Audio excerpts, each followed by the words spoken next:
Hello and Ready? welcome. I knew that was going to happen. We're all ready. All right. Yeah. And Ready, check. Yeah, in 3, 2, 1.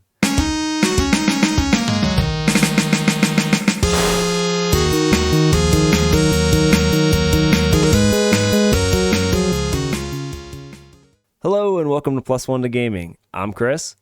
And I'm Eric. I'm Billy. And I'm Mark. And we are jumping into our third session of our Star Wars 5e reskin of A Deep and Creeping Darkness. Before we get into it, don't forget to head over to plus1togaming.com for our other live play episodes, character creation tips, and DM resources. Mark, do you want to set course for adventure and take us back into the game? I do want to set course for adventure, but first, I think we even need a navigator. Did anyone spend their inspiration during our last session? I think you might have, Eric. I don't remember. I'm pretty sure Aurick did. I feel like I did because I failed Persuasion? something. Yeah. Again, Yeah, because I was trying to talk him out of persuasion. I being think. mad at us. yeah. Yeah, I believe you tried to persuade a Jedi scholar. So, that means you can have the offer of inspiration if you want to give us a little recap of what Aurick was up to or kind of feeling from the last session. Okay. Let me try to remember what happened in the last session. It has been a busy couple of weeks for me. So we came to this. Would it be easier if I did my little recap first? Yeah, let's do that. Okay, that seems fair. That's how I've been doing it anyways. Don't mess with the system, Mark. You're new at this. Okay, so in our last session of A Deep and Creeping Darkness, Aurick, Bidu, and Gubt found a deep and creeping darkness. This time, more in the real world than metaphorically. They took a DDG transport to the coordinates that the mysterious Outlander provided. There was a planet there that was pretty well populated, which was a pleasant surprise. And they found a big city that was protected by a band of force wielders known as Jedi. Jedi Keep was on high alert due to recent pranks, some harmless and some a little more sinister, that were being perpetuated during the yearly Day of the Sith festival. In recent years, the festival season's large number of pilgrims and revelers has become a smokescreen for enemy combatants. Unaware of all that tension, and unaware that Jedi Keep requires donations of books or tomes or holocrons with Force knowledge inside of them for entry during the festival season in order to beef up their archives in the region, our adventurers made their way to the gates anyways.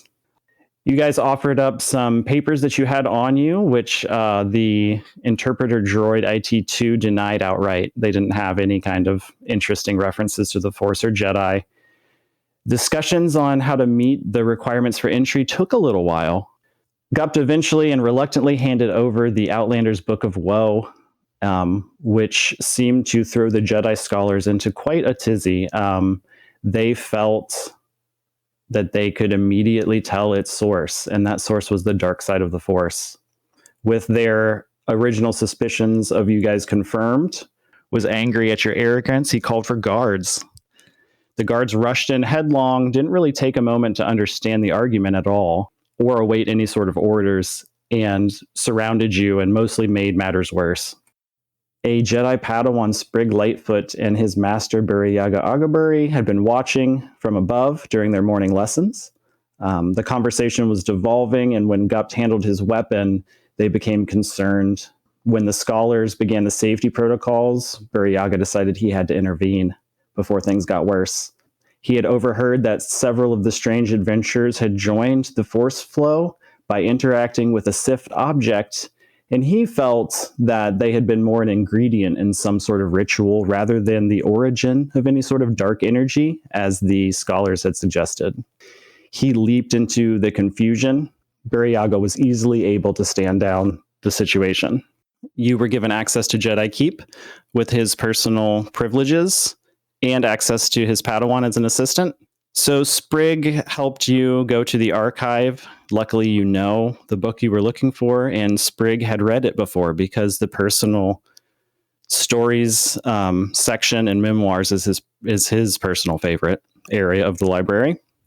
So inside of that book, you learned about the tragedy of a long lost mine and the town surrounding it. And Sprig was able to analyze a hand-drawn map in the back of the book, which was the author's attempt to sketch out a location based on, cross-referencing all these different accounts that he had written down.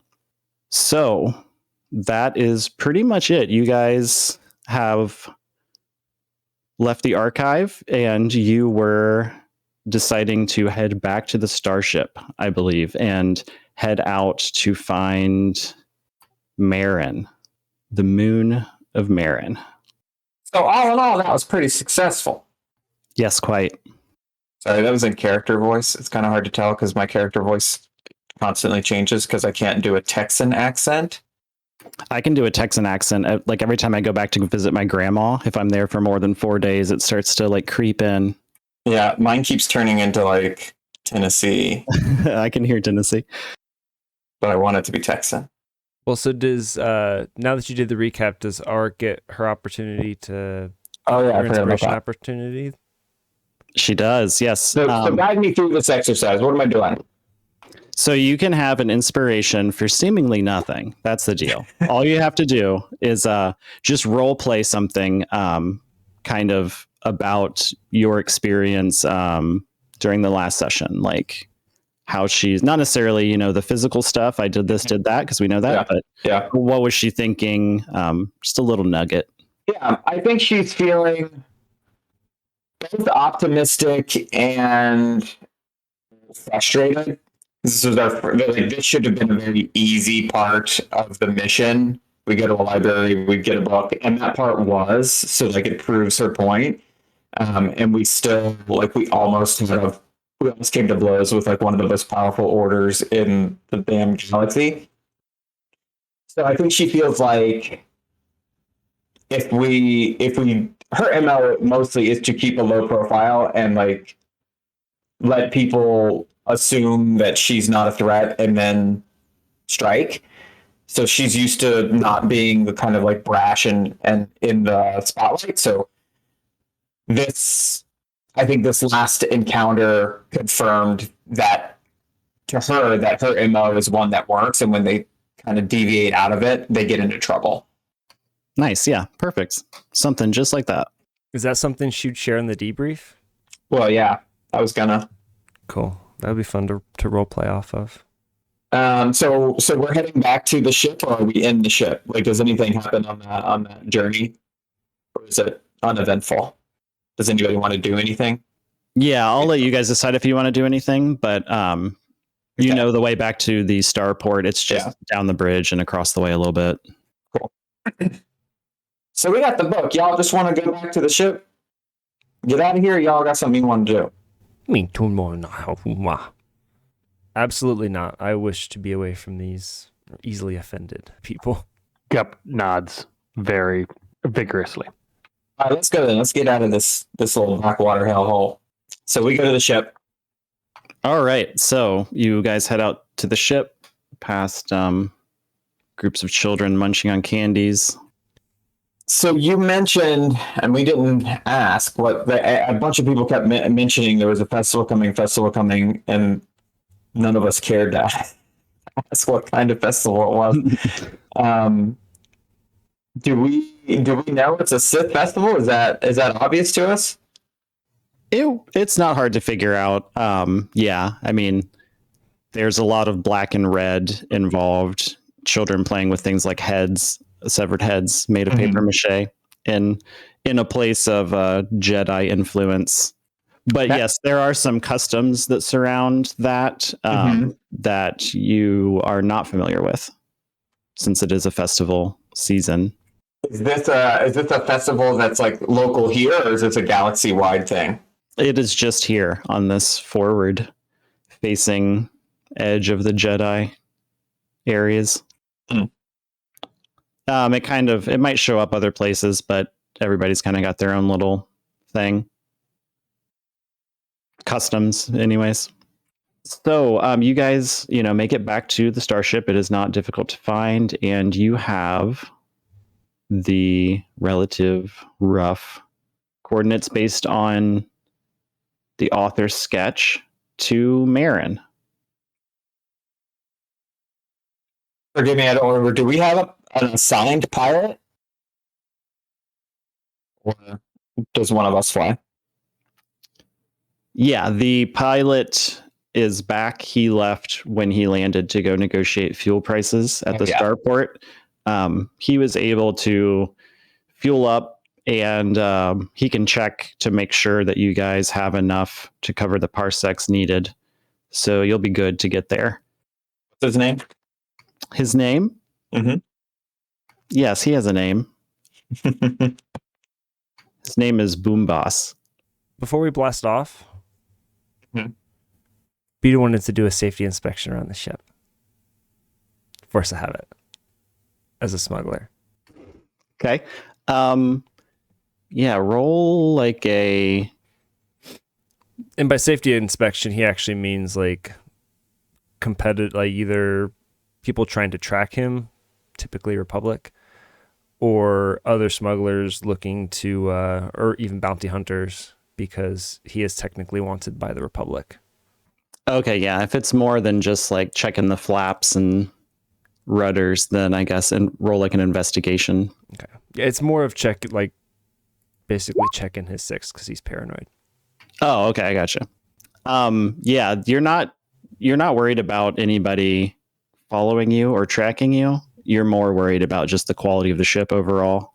Yeah, when you guys left the Jedi, didn't really care much. Now that your business was done with them, so you guys, you can blast off, and you arrive at the moon of Marin vicinity. So as you come up, you see a kind of swirl of different planetary bodies. Marin and its neighbors orbit a star that is just known with an alphanumeric designation that was, grammatically applied in the archives. And that star lets off kind of a deep spectrum radiation. It hits most species' eyes as kind of a foggy, eerie purplish color. Marin is often cast in overlapping shadows and hues from the star and the two other bodies that share its orbit. One is another moon, and the other is the planet around which these moons swirl. Twice per cycle, the light to Marin is eclipsed by the quickly moving planetary bodies. Marin has one major settlement, described as Marin proper to Outlanders, but the locals just call it proper. Marin's small. You can tell that as you approach. You estimate it would take maybe less than a week to traverse the whole thing with a good speeder and a few stops, which from what you can tell as you get closer wouldn't be hard because it doesn't look like anyone lives outside of a day's walk from the main Marin proper settlement. There's not much to see. It's kind of a desolate, rocky-ish moon with some shrubs and plants, but nothing huge really that grows here. It's mostly destitute, and it looks like the type of place people end up stuck. Do we know a sort of what proximity the mine location is based off the coordinates we received? Or did it just say it's on this planet in terms of the information that we gathered? I believe there was an inset in the book map section towards the back. And it showed that Vermilion was kind of northwestish of Marin proper. It might be in your notes, a photo that was shared with you. Oh, that's right. We can pull those up. It is called hand-drawn map. There it is. Thank you. Okay. So I guess I'm curious, as we're flying in, having this kind of lay of the land, what do we see as we're flying into Marin in terms of path, terrain, specifically? Like, I'm sure from an aerial view, we get a better idea of how far it is, at least. Yeah. So you do get to see more as you come through the atmosphere, of course. So you can tell that there's a lot of kind of rocky mountain ranges that cover Marin, the moon of Marin. And you can see that the civilizations are basically concentrated on Marin proper. And there's footpaths and things like that that come into the town from little camps outside. Everyone seems to live within a day's walk of Marin proper. And you can't see much else. You can see some different camps, scattered things, ruins perhaps from old houses, but you don't see, comparing the map as you come in, anything that gives you a very solid idea of where Vermilion is. Okay. There's a few roads that seem to be more developed and have degraded over time. But essentially, this is, by all standards, a very rural place. Yeah, it is. So you guys, the pilot obviously heads towards the biggest civilization he can find, which is Marin proper. You guys come and land on the outskirts, a safe distance away, so as not to blast anything with exhaust, and walk towards the city. Just us being here is going to draw attention, I fear. Yeah, let's try to keep a lower profile from last time, but it might be working against us on how small this town is. I doubt they get visitors very often.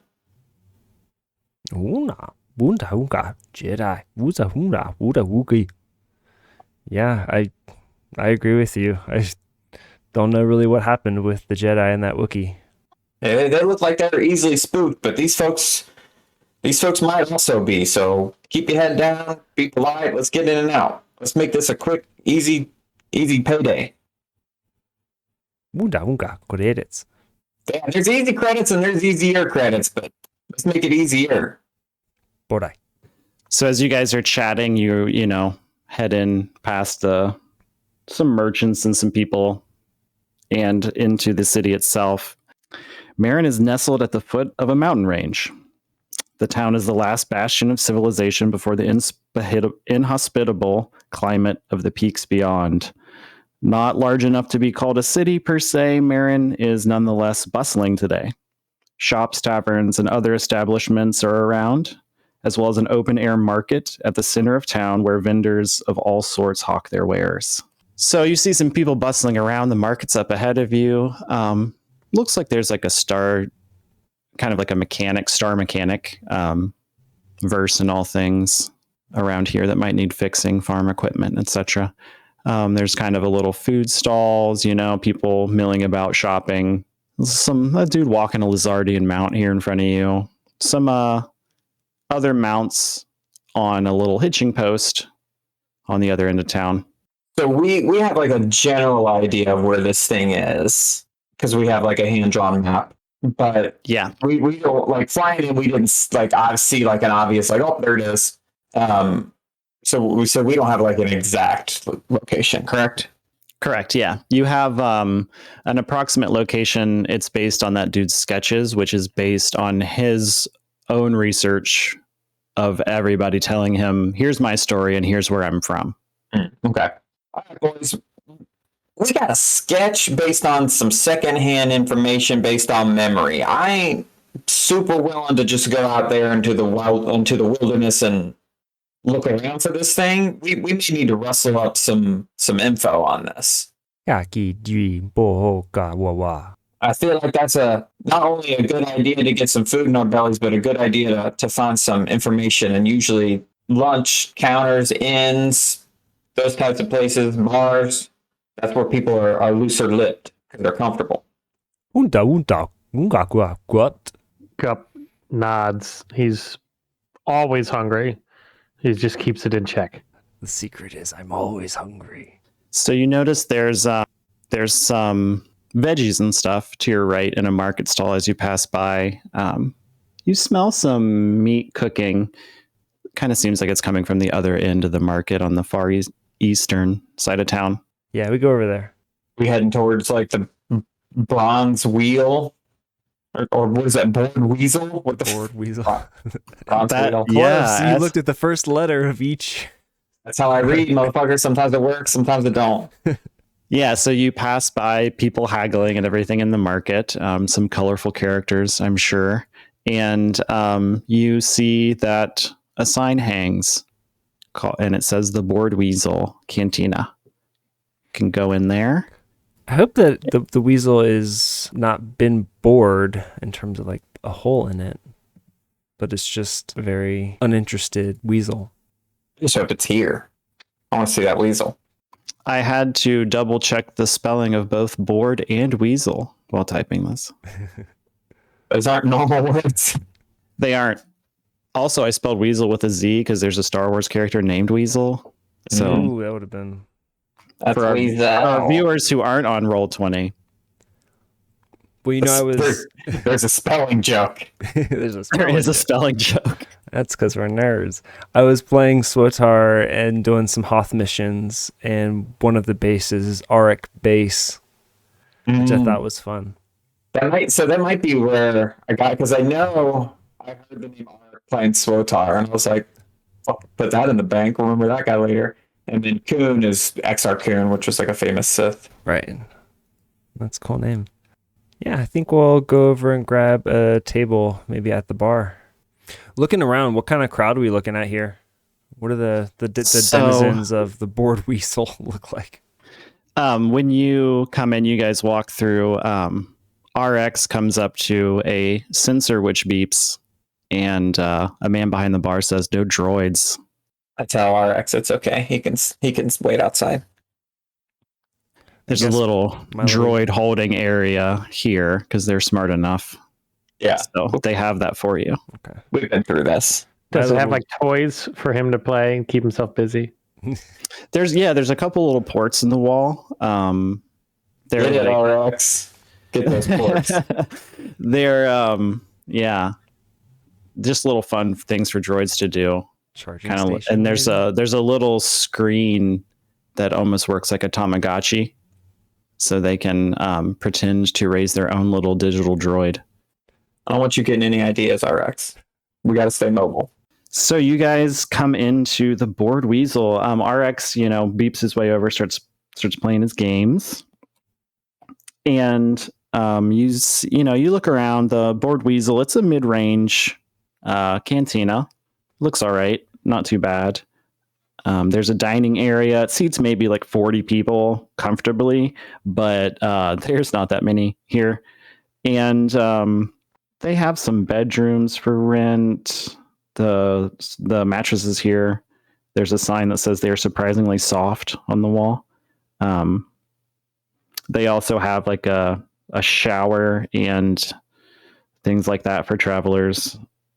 Some of the people around here don't really live in any sort of comfortable wealth, so they might come in here and rent a room every once in a while as a treat or a bath.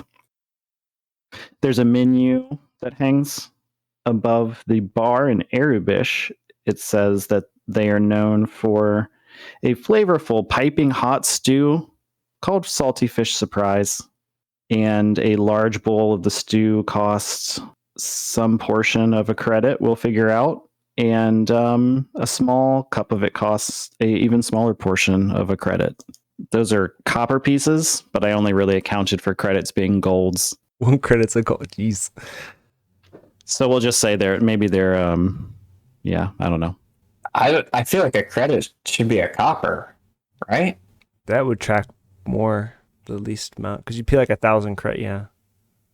I mean, it's kind of immaterial in terms of like the game we're playing, but I doubt Mark's gonna have us manage our like money resources and stuff. I don't even know how much I have. 10 credits, like 10 gold. You start typically with like around that much. You guys were paid out for your last job, so you should have quite a bit of credits, in fact. Cup of soup. Flush with cash. Gupt is going to order the biggest bowl of fish surprise and eat it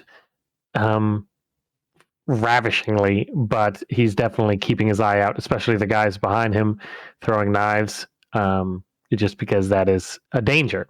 Bidu All right, also so- orders it too.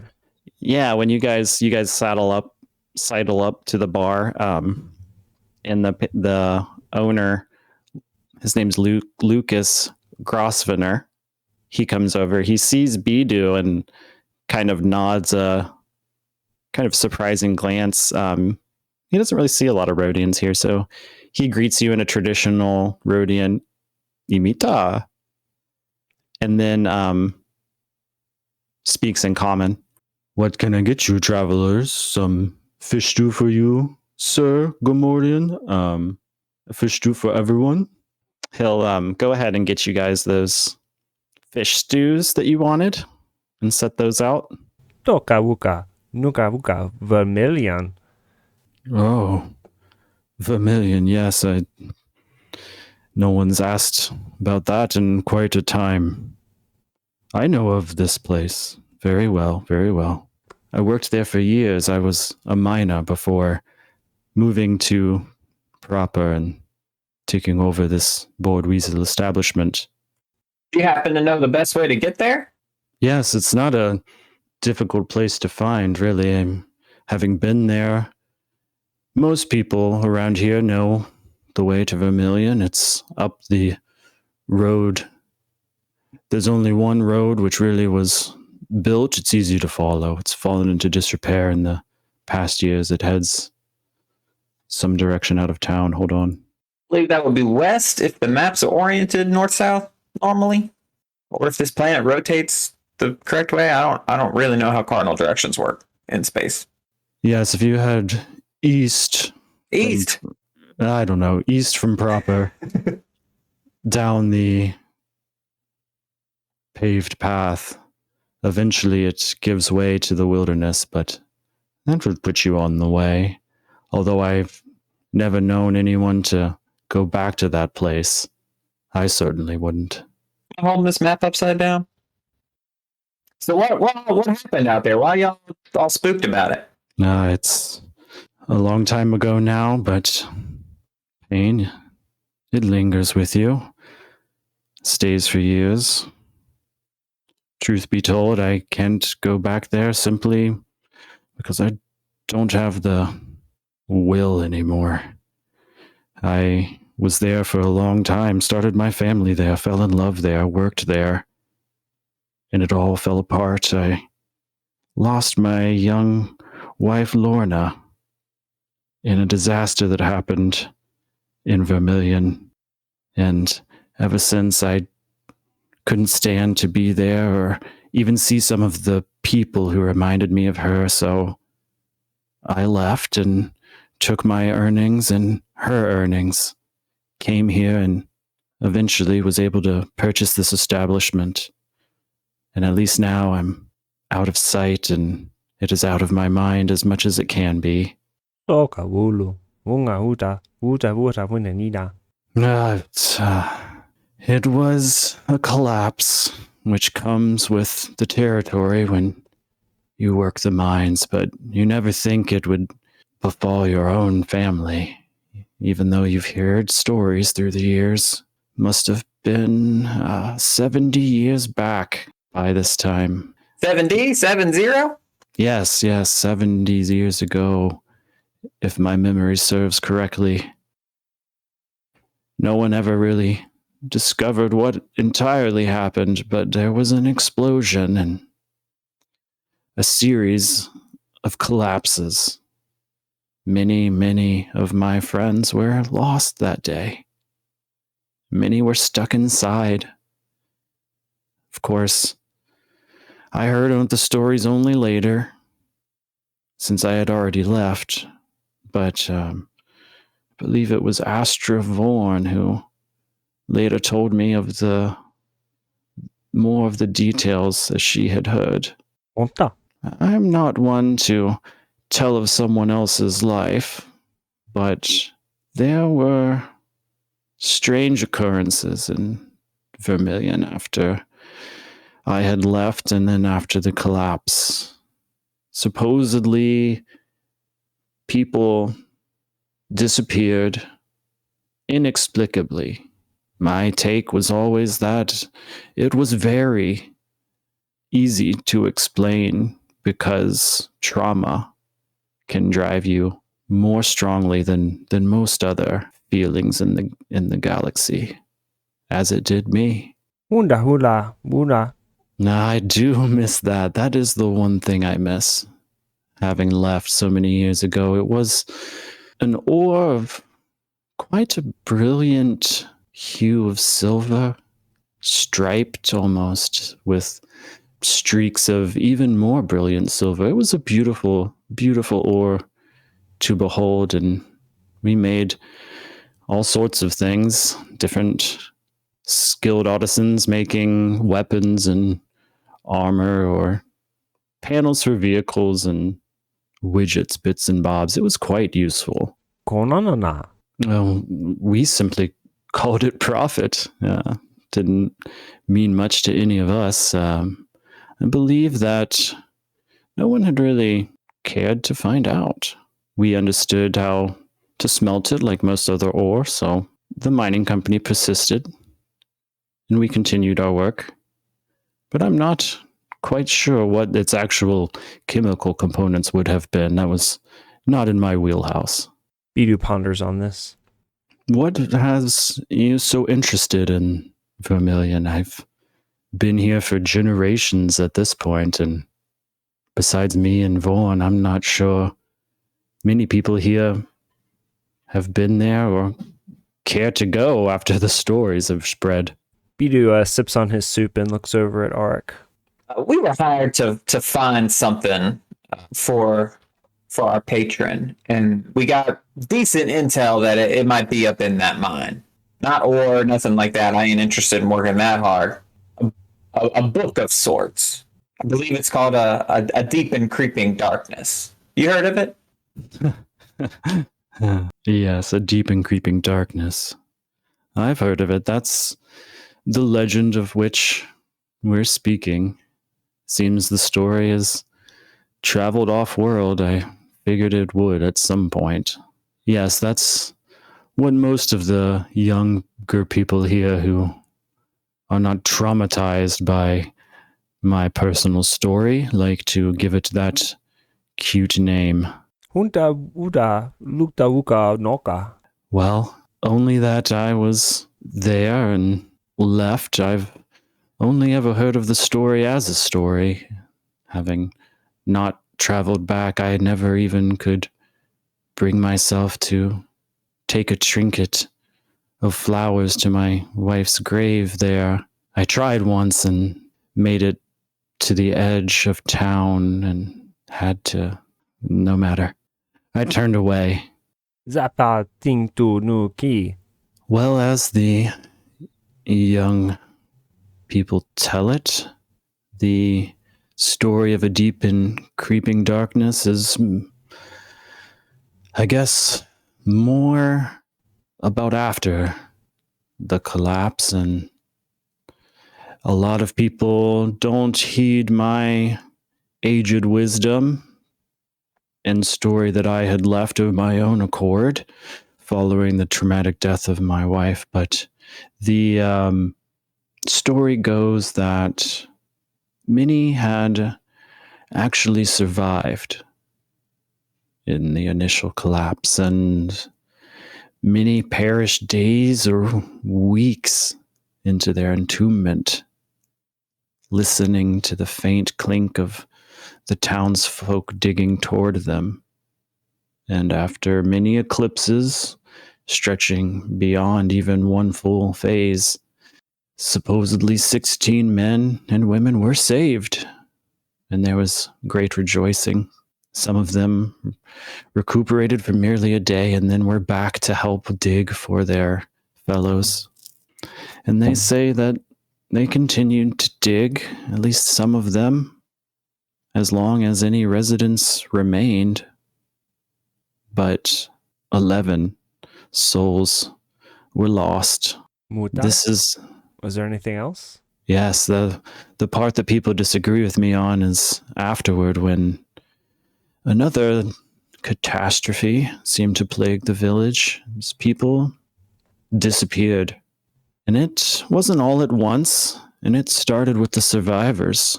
One or two of them might vanish in a single night, and then a 10-day might pass before the next disappearance. Most everyone there thought, like I did, that trauma makes people irrational, until the last remaining survivor of the collapse, who had been dug out, became worried and announced they would flee the moon entirely to save themselves from all of their nightmares. Villagers stopped selling their weapons and shields they were making of the ore, and they began to sleep with them instead. One night, the last survivor disappeared unexpectedly. The villagers were next. Traveling in groups didn't seem to help, since your companion might vanish while even briefly out of sight. The town, its economy fell apart. All of our work to build such a beautiful little mining community was no more, and the town fell into dark times.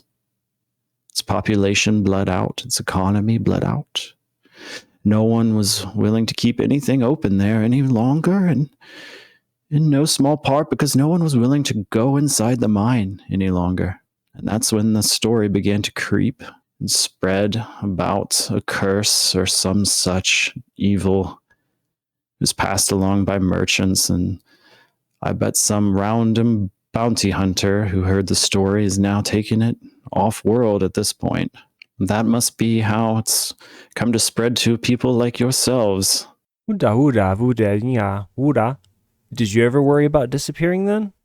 It started with the ones who had been rescued. And after the last of them, it was the normal villagers. I still believe some ran. But they say that others were driven away by nightmares or worse. I know only of my own nightmares. I'm mostly plagued by having lost Lorna myself. That is what keeps me up nearly every night, along with the memory of my failed attempt to even pay her the most basic of respects. Gupt turns towards the bartender and manages to get out a common phrase. How far? He doesn't really seem concerned with the story. He doesn't put a lot of faith into stuff like that. In his experience, anything that causes people to disappear can it's either the people leaving on their own or it can be killed. How far? Well, depends on how far you're willing to go. I was forced to turn back after 2 days, 3 days perhaps. I would say, if my memory serves correctly, it's a 3 days ride to get back to my old home. Do you plan to go there? He's been kind of wiping down the cabinet, the countertop, working his way around, seeming a little uncomfortable, but now that he's asked if you're going there, he's stopped and come back to stand next to you again. Yeah, I do believe we're going to have to, if that's where, like I said, we were sent here to find that book. And if there's even a chance it's in there, we got to check it out or we don't get paid. His starry eyes well up a bit, and he leans leans his weight up onto his hands. If you plan to travel there, I'm sorry to even ask, I feel foolish. Could you do an old man a favor and take flowers to Lorna's grave for me? It would be a great kindness and perhaps ease my own nightmares, and I could sleep more soundly. The Rhodian cleverness. I respect it. Have not seen it in a long time. 'Tis a deal, my friend. As much stew as you'd like. Bidu winks at Gupt. He walks back into the kitchen and calls, "It's a surprise stew. Surprise salty fish stew. Unfortunately, the only surprise is I don't know where these fish come from. Bidu chuckles. Gupt shrugs. He doesn't care. All right, Lucas gives you your stew, and he has things to do. He goes back into the kitchen. Bidu stores some stew into a airlock canister that may or may not come in handy at some point. Just pours them into his pocket. These are waterproof pants. Why not? So, yeah. Now that Lucas is gone, you can notice a little bit more about this room. There's a couple people, I think Gubt noticed them earlier. They're playing a knife game in the back. There's some patrons sitting around, and some doors and things with private rooms in the cantina. There's also another bartender if you need any other drinks or anything. He's down here. Gupt is going to look around to see, or while the whole story was going on, Gupt was looking around just to see if anybody was eavesdropping or interested in the conversation that we were having. Okay. What kind of check do we think that would be? Help me out here. It's either perception or I'd think of perception. Yeah, I'd say perception. That's right. Yeah, that's what I was thinking too. Nope. He's too involved in the fish stew. He's not paying attention at all. The fish stew is so delicious. Between that taste of surprise fish stew and you're just focused on those knife people for some reason that interests you. So you just kind of see what's happening around the room. Yeah, Aurick's not especially concerned with people eavesdropping because she doesn't actually think that this book is important. And she doesn't care. If this is what our patron wants, fine, but she doesn't put any like real credence in it. So she doesn't think anybody else is going to care either. Well, just like quick, I guess like story track thing. I thought we found the book, and the book led us to this place, and the what's sort of like hidden within this mine is of what is interest to. So like we don't. I guess my understanding is... I forgot. I thought we were chasing the book still. We found it in the library. Yeah. Yes, and you have a copy of the book on your data She cares so little about it, she doesn't even remember what the fuck she's looking for. Yeah. So that's okay. That's role playing. Okay, so I guess maybe like at the I guess at this point you guys ready to try and check out the mine? So let's hang on. Yeah. So what? I'm trying to get into the voice, and it's hard sometimes. Some words are easy, and some words aren't. So what exactly are we all looking for? If we got the book, we're just looking in the mine for what? To see if it's live, if it's got a vein. The mission directives are a little ambiguous. So like we found the map, we found the book. Just take it back and like here y'all go. Holocron. Perfect, because I want to talk to that guy anyway. What was his name? Fee. Yeah, so Bidu. Bidavir. So Bidu, you do you want to pull up your DDG communicator and you can give Fee a call? Yeah, he pushes sets it on because he's still eating his fish stew. He likes it. And puts the little hollow communicator on the counter in front of all three of us. So I guess it's like a Zoom call. The one thing I've never understood about Star Wars is the little hollow communicators. They make no sense. They show a 360 view from behind, or any direction of the speaker. But anyways. It's cool tech.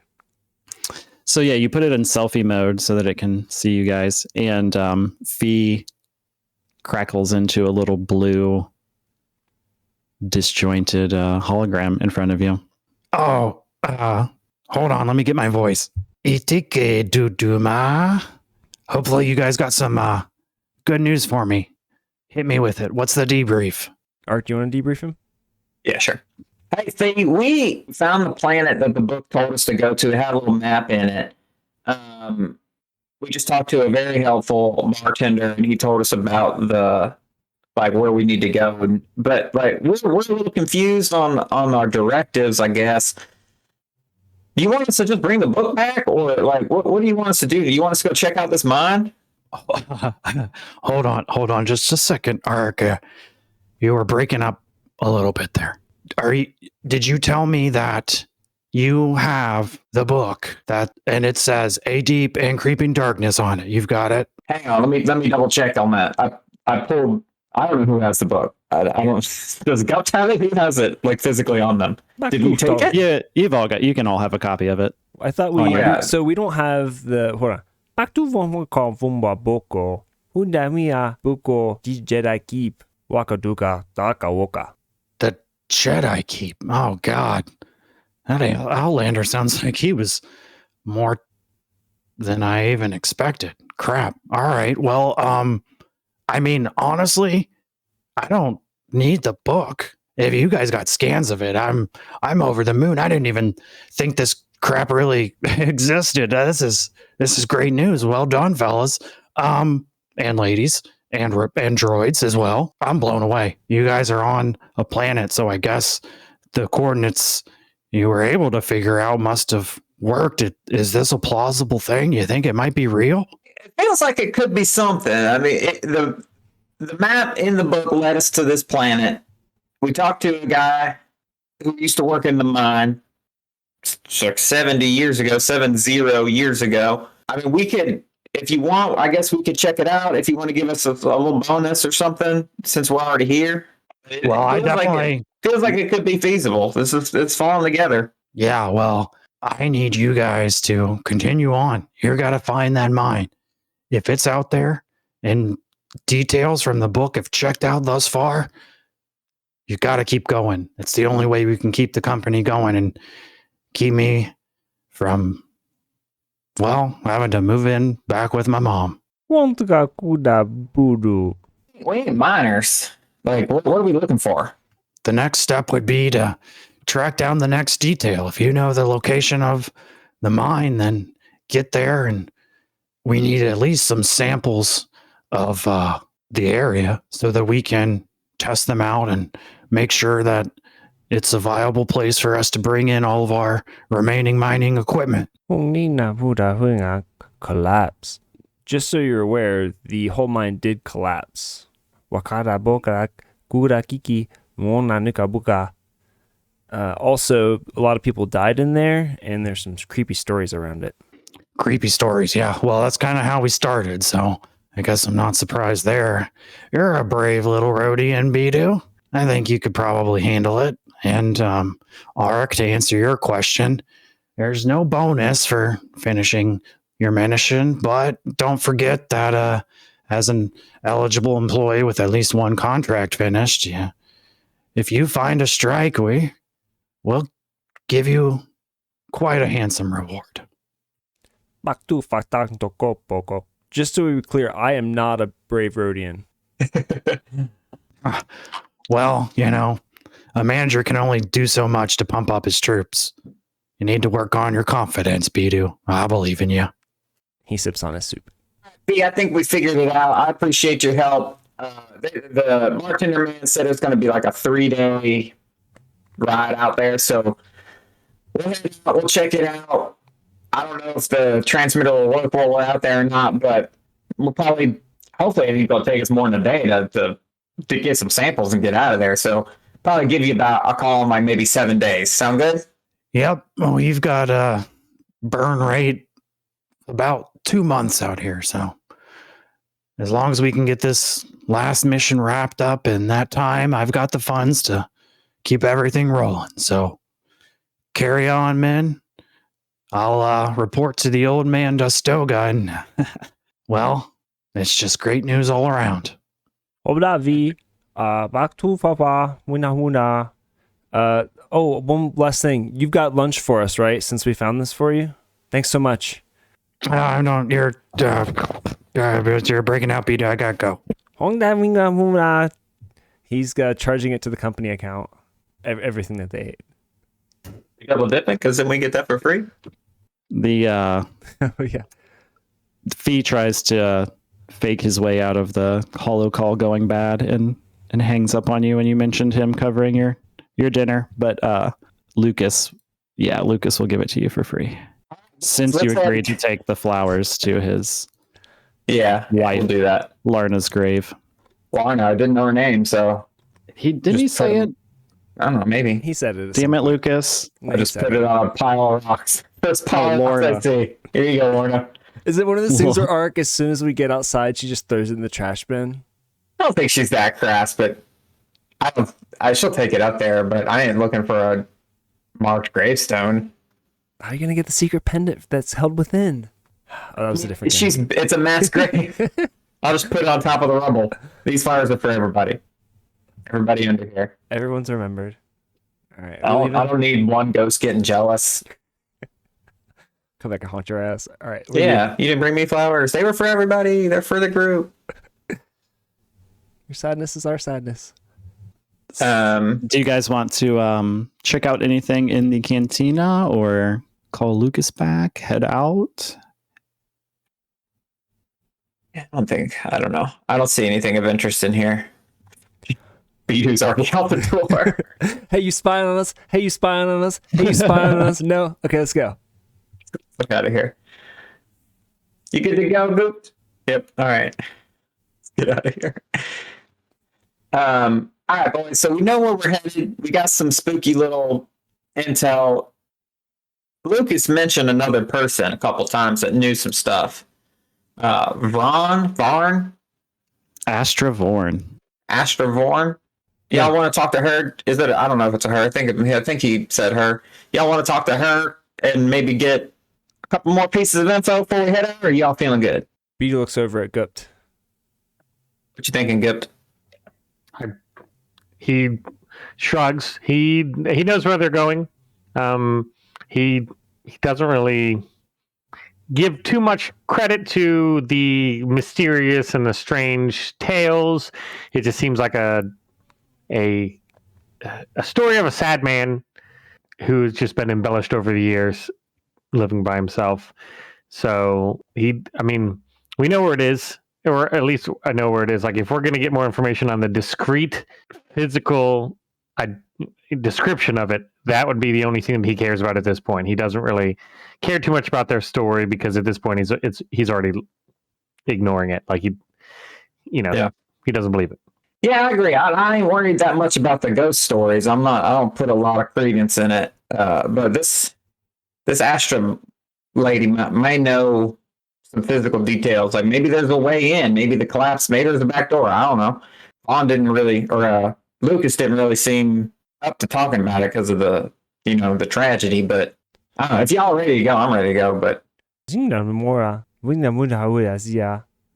yeah, if we find out more about the landscape and how to access it, because it sounds unsafe, that would be a wise decision. yeah, I ain't willing to even I don't want to break an ankle getting in there. It ain't worth it. Did he tell us where she was? So as you come out of the Bored Weasel, you're back into the central market. So people are buzzing around buying things. You see that there's several bigger stalls, one of which has some flowers set outside to the north. Yeah, I gotta grab some flowers. Because he didn't give me flowers, right? He didn't. Yeah, I've got to pick some of these up. Use my soup money because we got free soup. So you come up to the stall and Out my square, Bidu. Oh my god. I'm not in there is there's a woman there. She is a merchant. Hola. March. I saw the window. We should exit on that one. Hey, y'all, merchant woman. She's a chiss merchant. Oh, chiss. Fancy. Hey, merchant woman, I'd like to buy some flowers to put on an unmarked mass grave. It might be marked. I don't know. Yeah, I doubt it. Not the way he talked about it, at least. Everybody's too scared to go back up there and mark it. I figured we'd be able to find it pretty easy, though. Big old unmarked mass grave. Well, I have fresh flowers here. Yeah, fresh would be good. Probably take about 3 days to get up there. So, yeah, they need to be fresh. I don't want them dead. That's probably disrespectful. Oh, you're headed to Vermilion. No one goes there anymore. Yeah, we're going to be Vermillionaires. Bidu chuckles. Oh my god. That's too good. Well, I've definitely lost the voice now. Vermilion, yes. Well, it is a 3 days ride or speeder ride there, so you'd probably want to take, here, I have some beautiful bouquets of dried flowers along with my other artisan tools and the musical instruments I sell. Let me get you a bundle. Yeah, thank you. While we're here, do you know Astravon? Is that a person you know? Where I can find her? I posted a list of items I was gonna say y'all for hear me? sale in the chat. That's what you can see out on her tables. Oh yes, I am Astravon. Ah, that worked out. All right. Howdy. We were just talking to Lucas over in the Bold Weasel, and he told us kind of how to get up to Vermilion. Said you and he are the only ones that really kind of know the place. So we're kind of looking for some stuff, kind of scouting it out for a patron.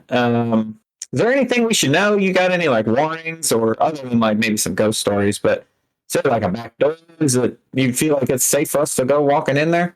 Oh, I don't know if anyone's thought of Vermilion as particularly safe ever since the deep and creeping darkness began.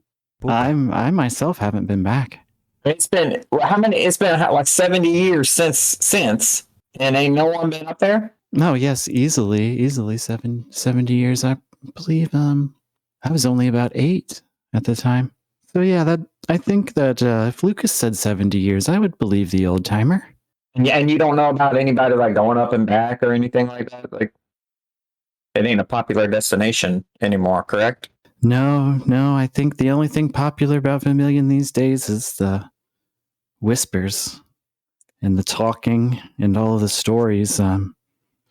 Just all of the gossip that's been around ever since I was a kid. Yeah, Lucas was giving us some of that gossip, some sad tales. And actually, these flowers are for, I mean, not to say other people's business, but they're for his wife specifically. But I figured I could probably maybe get a couple extra ones for everybody. I don't want to make spirits mad. You got any of them tales that you think that like might have some credence that we need to know about?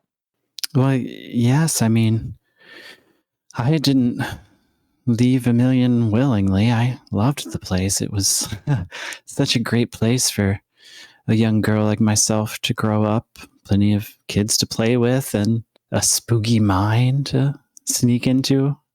It was a good time, but we did have to leave shortly after the tragedy. There's a big collapse in the mine, and a lot of people died.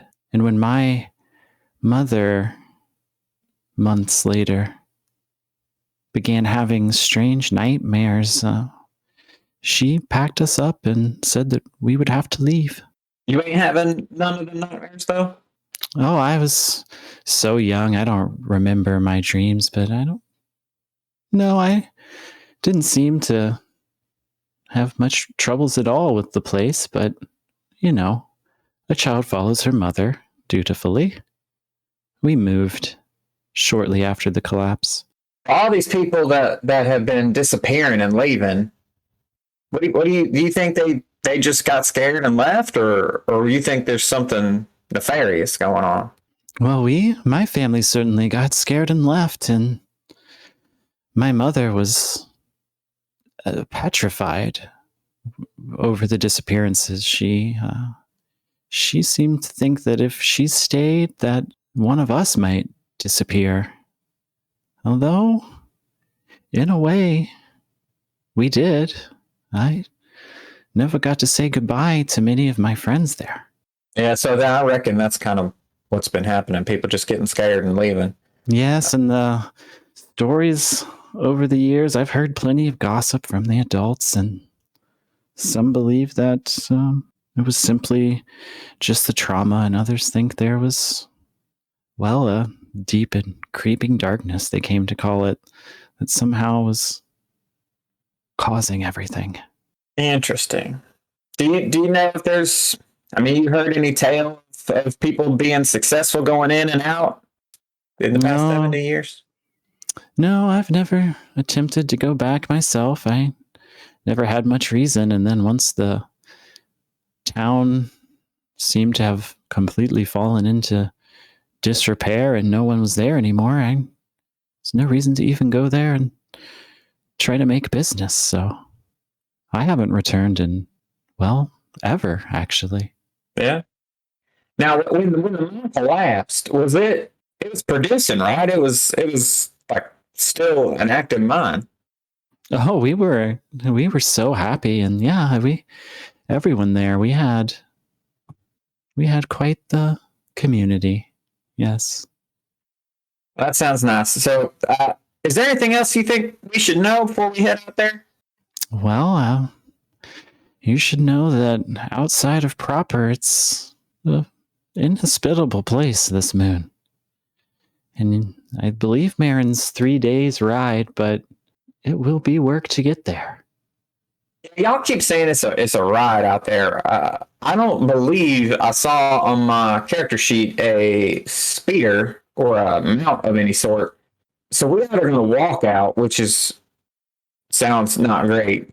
3 day ride is probably like a 8-day walk, or we could take our ship. Is there like a port we can land out there?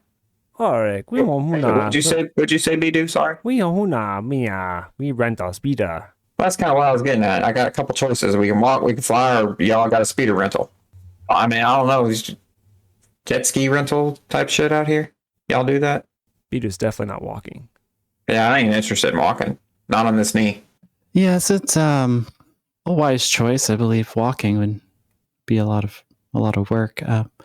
Silver has a shop in town. He may have speeders that are available for rent, and others, have mounts of various sources. Lizardian mounts are popular here. Someone imported them years ago, and we have a decent supply of the animals on the moon.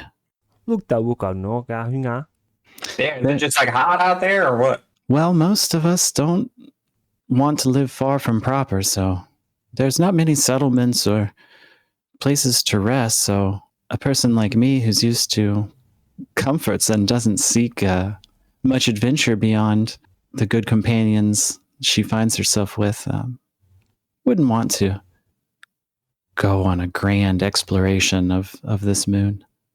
Not sure there's much to see. Bidu kind of shifts nervously. Here, I have your bundle of dried flowers ready. Thank you much. No problem at all. Can I interest you in perhaps a musical instrument, a flute? I also make gaming sets, and we have some sabak cards. You know who sabak. Bidu loves sabak. I gotta catch them all. I don't know if it's a standard deck or if you get. I gotta build my Doomblade deck out on it, but it's what you got. Hollow. I hope I get a hollow. Oh, I already got some sabak cards. But yeah, I don't really understand this game. So if y'all got extra ones, that'll help my chances. I look through them. I don't see anything. I don't think. I roll to see if I see. I don't understand sabak. It doesn't matter. It's just for fun mostly. 52 cards. Is it deck building? Who knows? Bidu buy some. Well, thank you. I appreciate your business. If you need anything else, be sure to let me know. Or the market's full of things you might need. But if you wanted to speak to Zilvor about any sort of transportation, he might be able to help you. He's on the west end of town. Yeah, I reckon we're going to have to do that. I guess there ain't going to be a place for the ship to land out there. Probably might be too rocky and inhospitable. So we all might need a speeder, because again, I ain't walking that way on this knee. Thank you much. And I leave.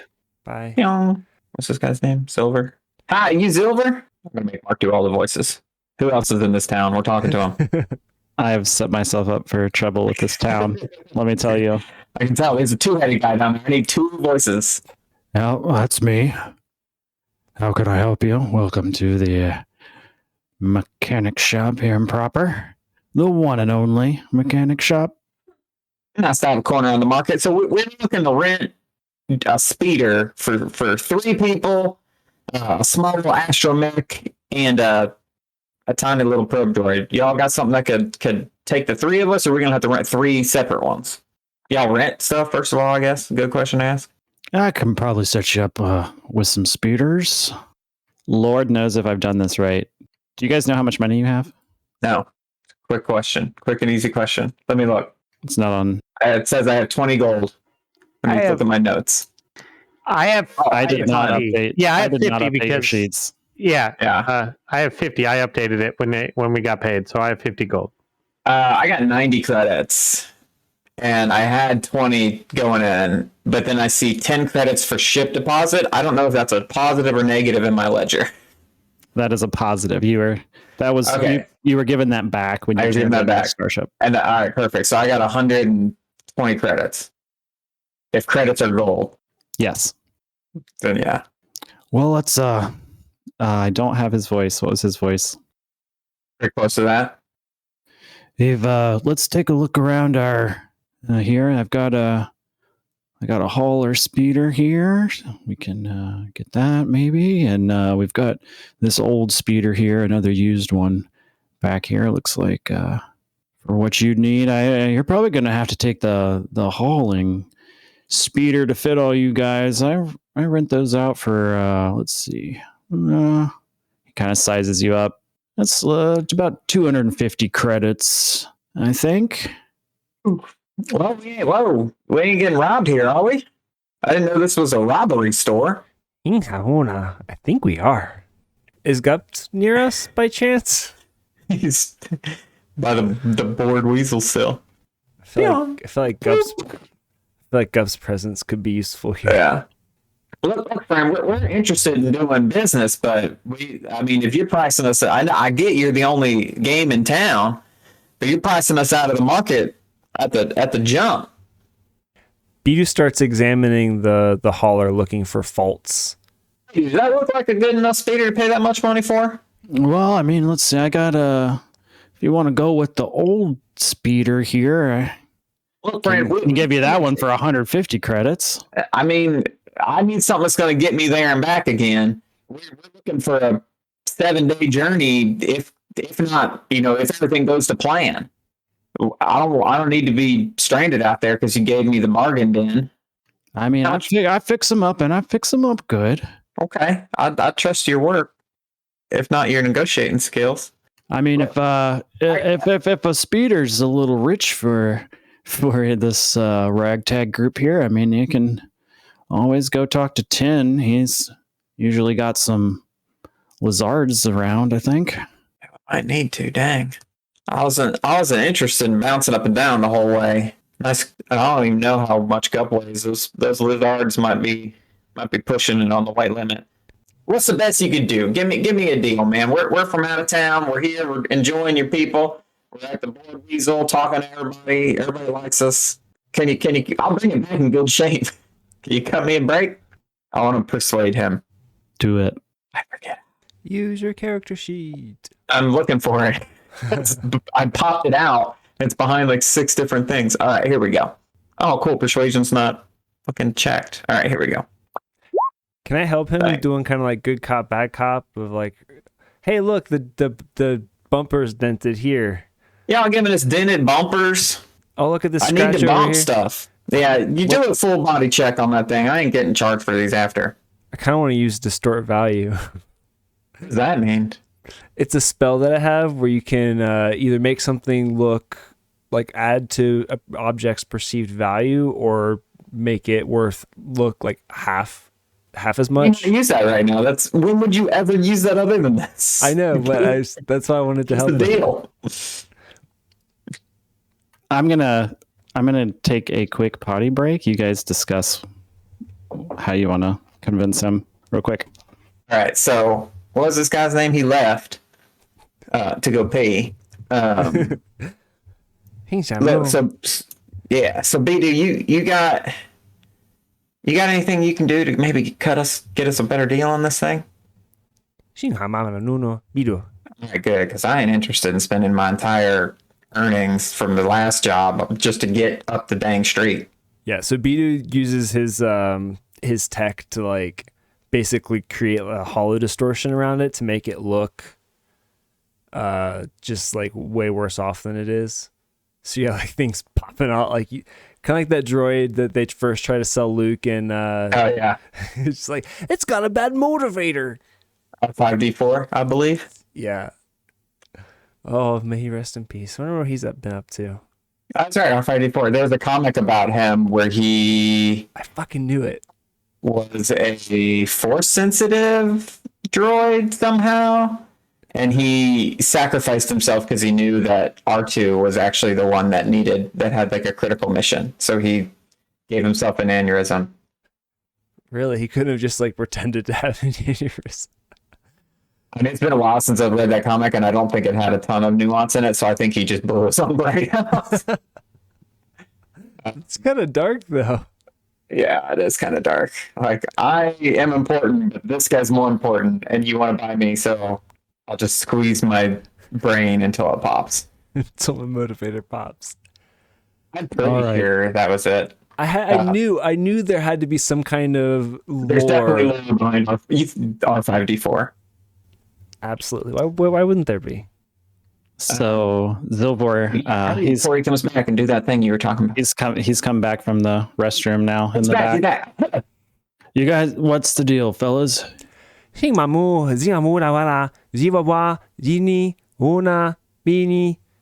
just look at this thing. You can't charge us that much for this. Look, the shocks are leaking. The gyro stabilizer is askewed. You can't even see out the windshield. Look at all these dents and dings. And Bidu has cast distort value to make it just like we use the analogy of the like that droid where that the Jawas are trying to sell Luke and his uncle. The motivator popping out. Yeah. See, look at this thing. Like, I believe it'll get us there and back again, but I don't think it's going to be a comfortable ride. So, like, we'll take it. But I have about 50% of whatever number you said that I don't remember, but I was offended. You should be paying us to take this from you. So does Zilvor get any sort of save on that spell? How's it work? So you cast the spell on an object, either doubling its value or reducing its perceived value by half with illusionary dents and scratches. So anybody examining the object, if he like checks it, has to roll an investigation against spell DC, which I think for Bidu is 13 at level 4. Okay. He walks around with you and he kind of winces at a few of the things you point at. All right. I mean, let me tell you this. We did a 10-point inspection. We've got it all, it's pretty tight. I can see what you're saying. How about this? I'll top off some of the gyro fluid and wrench that back in, fix that here. He fiddles a little bit, gets a new pipe fitting and fixes that thing you pointed out. And he's like, all right, 125. That's a much better price. And look, we're gonna bring it back in like a week. I sidebar real quick. Y'all got any credits? I ain't floating this thing for all of us. We're going Thirties on this thing? No, let's just charge it to the company. I don't know where you get this company card, but I just got credits. Bidu figures that if they're financing this mission, that they're paying for the incidentals. But how do you get the money? Yeah, like if you cheat a legend, it pays back, and I ain't certainly on the case this goes tits up. And I'm out 120 credits. Bidu's solution would just have been to have stolen his V's company credit card information. Y'all give me 42 credits because I did quick math, and that's a third each. You can have as many credits as you need. What is that? This is. Yeah, y'all give me 42 credits. We'll pay this man. We'll get to getting. Yep. This is totally unnecessary, but I thought it was funny. Minus 42 credits. So, you guys are all pooling your money together to cover the cost? Yeah. Are we keeping track of that, someone? I am. Well, I'm tracking myself. Yeah, keep track of your gold. after they come to an agreement, Gubt gives his money, but he points towards that speeder, and he speaks as clear as he can. He goes, "That break, you break," and he picks up something off of his desk and just crushes it into like an aluminum foil ball. Well, hell, son, that's uncalled for. Damn. Yeah, I think it's kind of, we're on edge a little bit. We're about to go out and do it. What has been referred to several times as inhospitable wasteland into some sort of giant mass grave, so forgive my friend. I'm sorry. And now we're riding some old pickup truck. All right, boys, let's pay the man. Let's get getting. And I do that. I hand him the credits, and there's a tiny bit extra because there's a rounding error. He will gladly Because accept it's your credit. 41.6. So he gets a little extra. There's a little bit extra in there for you because of my friend crushing your little paperweight thing. Nice. I'll just go to the market and get me a new paperweight, I guess. Perfect. I get in the truck. Bidu also. Get in here, X. I forgot your number. He hops in the back. All right. So I assume you guys want to head out east towards the directions you were given previously. Yeah, am I holding this map upside down? I'm talking to Bidu because where is the damn map? Because it said I see the city and then I see the thing and it looks west. And is the polarity of this planet backwards? Everybody's saying east. Am I holding it? Am I wrong? I have no clue. Let's think about it for a moment. Sidebar with the DM. That's a total DM error right there. Yeah. I guess It is inconsequential. I had the map upside down. They wrote the names upside down. That's So- the guy who made the maps bad. That ain't our bad. All right, it is east, but on this map it'll be west. We just got to remember to flip it. What really happened is that it's just the author. He wasn't very good at drawing the map. So yeah, that's what the map maker. He don't know. He ain't a map maker by trade. That's just probably hard. Yeah, he had dyslexia, and sometimes you get those things confused. It's fine. I do it because like growing up on the east side of the country, the ocean was to the east, and now I'm on the west side of the country, and the ocean is to the west, and that shit's confusing. Yeah. So sometimes I'll point in the wrong direction because I think the ocean's that way, and that's obviously east, but it ain't. So I get it. I have empathy for this gentleman. Yeah, living on the south side of the Ohio River now, when I go it's very strange to say north up to the river. Yeah, North. it's yeah, because I navigate by landmarks because I don't have a compass in my brain, and oceans are landmarks. Even if I can't see them, I know generally where they are. So you guys jump into the speeder. You head off to an easterly direction, and you come into the crest of a hill that goes down into a canyon. This is the point where the road kind of breaks apart. You can tell which direction it was headed, but it's not so easy to follow anymore. As you're speeding by, you see a bunch of flora and fauna. There's some frog beasts there. You see the splattering of blood. One of the frog beasts has been drug away. It's being chomped on by a lizard.